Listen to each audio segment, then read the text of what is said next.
I'm going to take 281 times 768.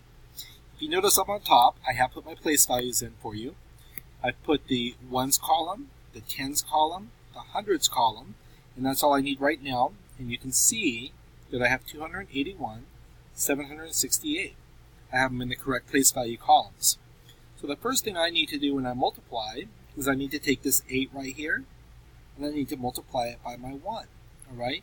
8 times 1 is going to be 8. All right? Then I'm going to take my 8, and I'm going to multiply it by, let's put that back. I'm going to multiply it by my 8. So 8 times 8 is 64. I'm going to take my 4 down here. I'm going to put my 6 up here. All right? Then I'm going to go 8 times my 2. All right? I'm going to go 8 times 2 is 16, plus my 6 is 22. And I'm going to write that over here so we can follow it. I'm going to take my 8 times my 2. That's going to equal 16. And then I have to add my 6 that I carried over. So I'm going to have plus 6, and that's going to equal 22. So since that's my last place value that I have to multiply, I put the whole 22 down below. All right, now I'm going to erase this, because I don't need it anymore. Now I'm on to my number 6. All right, so if I go to number 6, right here, I can see that the 6 is in the tens column. See how the 6 is in the tens column?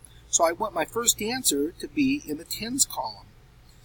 All right, so I'm going to put my place value 0 in so that my answer falls in the tens column.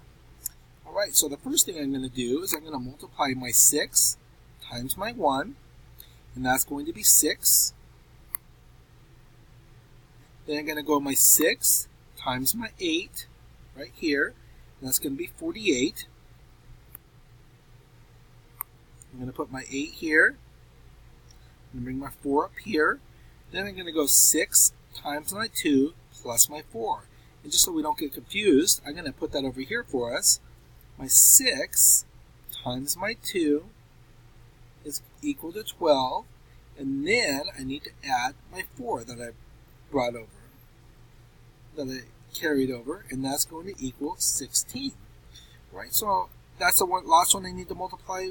So the whole 16 goes down below.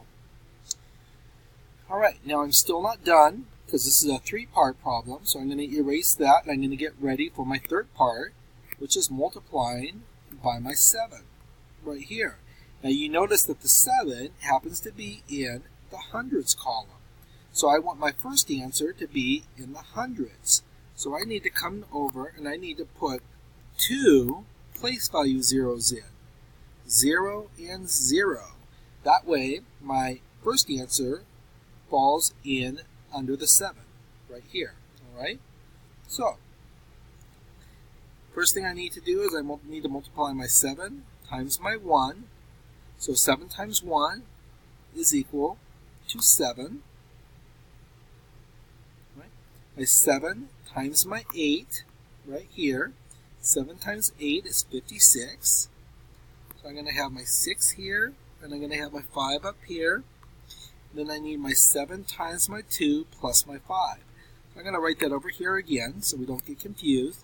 My 7 times my 2, so I'm multiplying by this 2 right here, and that's going to equal 14.